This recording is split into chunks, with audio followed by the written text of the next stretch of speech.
अभी मैं लीडर भी आप इसी मौजू पे बात करने लगा हूं, जो मौजू अभी ज़ेरे बहस है। लीडर आप, मैं समझता हूं कि दो ये दफा लीडर हमारी कुछ ट्रेडिशंस हैं। जी जी, एक मिनट,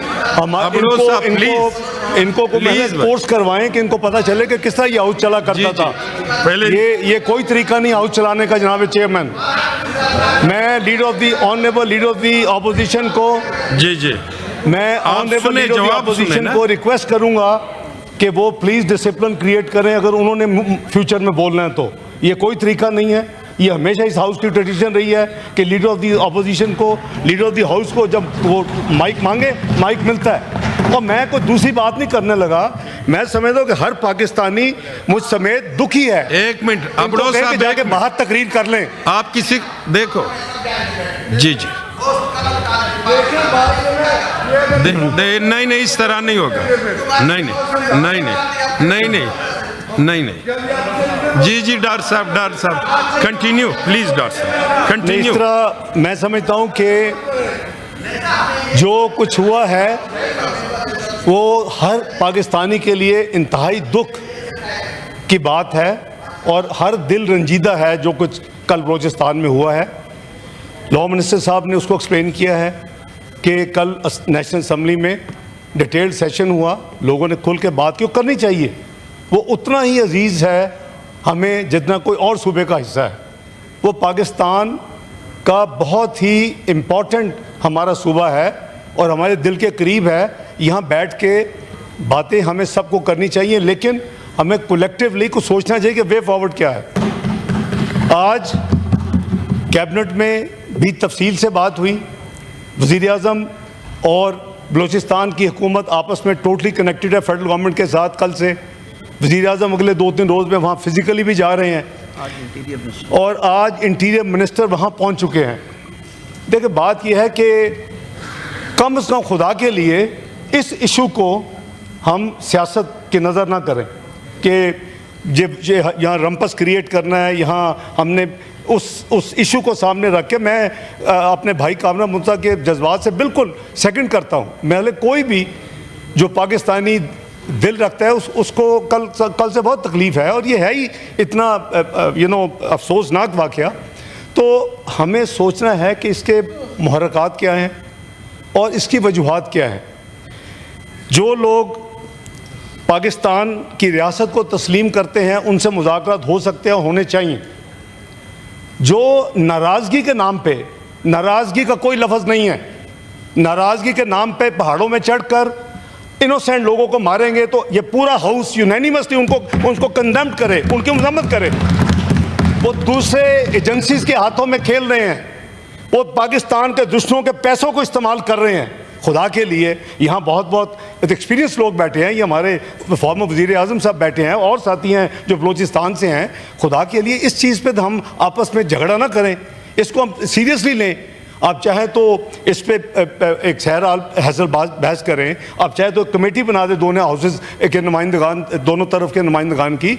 देखिए ये ऐसी चीज़ नहीं है कि हम इसके, हमारी दो राय नहीं हो सकती, लेकिन क्लैरिटी आनी चाहिए। और ये हमें क्लैरिटी के साथ सोच लेना चाहिए कि कम वक्त में एट वट एवर प्राइस हमने मुल्क में अमन वापस लाना है। और ये कोई पुरानी बात नहीं है, सिर्फ एक दिहाई पुरानी बात है। 2013 का डाटा उठाएं, कितने हफ्ते में कितने टेररिस्ट इंसिडेंट्स होते थे और एक्सीडेंट्स होते पाकिस्तान में। लेकिन कौम ने फैसला किया 2014 में कि जी हमने वो चीज़ जो पिछली हुकूमतें नहीं कर सकी उससे पहले 20 साल में, वो एक फ़ैसला हुआ बड़ा, यानी ऐसा फ़ैसला था कि जो मैं समझता हूँ जिसने तारीख का रुख बदला। और वो फ़ैसला हुआ APS के वाक़े के बाद, जब हमारे 100 से ज़्यादा मासूम बच्चों की जानें इस टेररिज्म पर नज़र हो गई।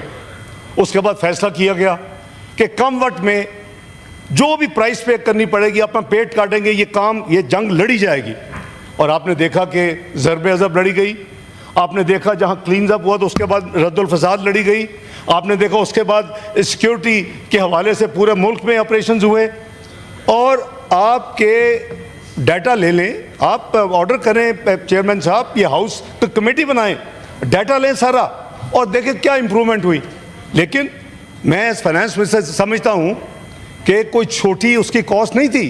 करीबन 100 अरब रुपए का सालाना जो हमारा पूरा ऑपरेशन था कॉस्ट कर रहा था, कौम को करना चाहिए, चाहे 100 अरब हो या 1000 अरब हो, ये ऐसी चीज़ है। लेकिन अगर कुछ लोगों को इस्तेमाल करके एक सूबे में अफरा तफरी फैलाई जाएगी तो मैं समझता हूँ कि चाहे उधर लोग बैठे हो या इधर लोग बैठे हो, हमें यूनैनिमसली ये फैसला करना होगा कि हमने उनको कामयाब नहीं होने देना, और ये डूएबल है।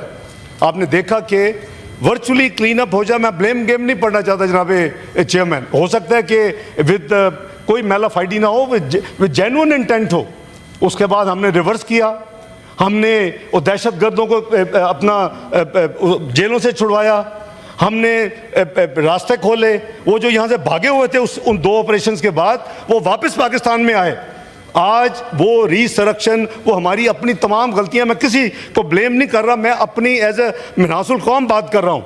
हमें सोचना चाहिए था कि क्या हमें उनको रिलीज़ करना चाहिए।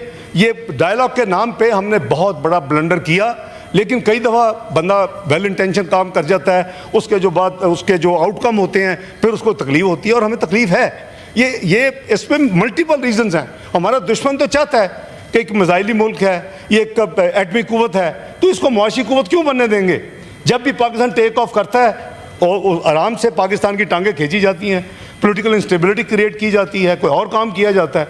तो ये तो हमें फैसला करना है कि हमने क्या करना है, इस मुल्क को किधर लेके जाना है। ये कोई बहुत पुरानी को सदियों में दहाइयों पुरानी बात नहीं कर रहा। ये सिर्फ 2017 में leader of the opposition honourable बहुत वेल रेड और वेल इन्फॉर्म्ड हैं। Look but where Pakistan was 24th economy of globally, और क्या प्रोजेक्शन थी प्राइस वाटर हाउस कूपर्स की कि with in few years the way it has taken of it will be part of G20। काश के हम उसके लिए मिलकर काम करते। मैं आने वाली हुकूमत को सलूट करता कि अगर आज 24 में 21 में 22 में या 20 में शामिल हो चुके होते। बात यह कि अब 47वीं मीशत बन चुके हैं, पर नेवर टू लेट। तो मैं समझता हूँ कि जो ऐसे मसाइल हैं वो मुआशी हों, वो हमारे इस तरह के टेररिज्म के मसाइल हों, हमें मिल के बैठ के भाइयों बहन भाइयों की तरह उन मसाइल को सोचना चाहिए। ये हाउस ऑफ फेडरेशन है, इसमें तमाम सूबों की नुमाइंदगी है। इसका फ़र्ज़ है कि कहीं भी खुदा न खासा को प्रॉब्लम है तो हम सियासत को बालातर करके उसका हल ढूंढें। मेरी गुजारिश है कि आप मुकर्रर कर लें, आज कर लें, कल कर लें, और इस पर बिल्कुल बात होनी चाहिए। हर एक को अपना खुल के बात करें, लेकिन सिर्फ वो बात करके उसको फिर उसके वाइंडिंग अप नहीं होनी चाहिए। कोई प्रैक्टिकल कोई वे फॉरवर्ड ढूंढें। यहाँ बहुत अक्लमंद बैठे हैं दोनों तरफ, ढूंढेगा क्या करना है, एडवाइस दें, गवर्नमेंट को दें, बलूचिस्तान गवर्नमेंट को दें। हम कोलिशन गवर्नमेंट है इस वक्त उधर। तो मैं समझता हूँ कि कल जो मैंने चीफ मिनिस्टर बलूचिस्तान की और उनके साथियों के साथ जो उन्होंने अपनी प्रेस कॉन्फ्रेंस की है, उन्होंने बहुत सही बात की है कि वायलेंस हैज़ नो नेशनैलिटी, उसका कोई उसकी इजाज़त नहीं हो सकती। नाराज़गी के नाम पे वायलेंस, आप अपनी आप किससे नाराज़ हैं? स्टेट तो आपकी माँ होती है, तो आप नाराज़ होकर चले गए हैं। अभी आप आएँ, बात करें, लेकिन आप पाकिस्तान के झंडे को तस्लीम करें, आप आइन को तस्लीम करें, आप कानून को तस्लीम करें, बात होगी। तो प्लीज़ मिल के बैठ के वे फॉरवर्ड बनाएं। यहाँ मुझसे बहुत ज़्यादा एक्सपीरियंस लोग बैठे हुए हैं, और बैठ के आप गवर्नमेंट को उसको साथ गाइड करें। आप let's take it as a joint venture के इसको हमने हल करना है। तो मैं समझता हूँ कि अगर काइंडली आप वक़्त मुकर्रर कर लें, कल कर लें, इसी टॉपिक के ऊपर बात करें और फिर वे फॉरवर्ड निकालें, और उसके बाद अपना आपका जो भी आपका फैसला होगा उस पर हुकूमत अमल दरामद करेगी। बहुत शुक्रिया सर, मेरी यही तजवीज़ थी। मैं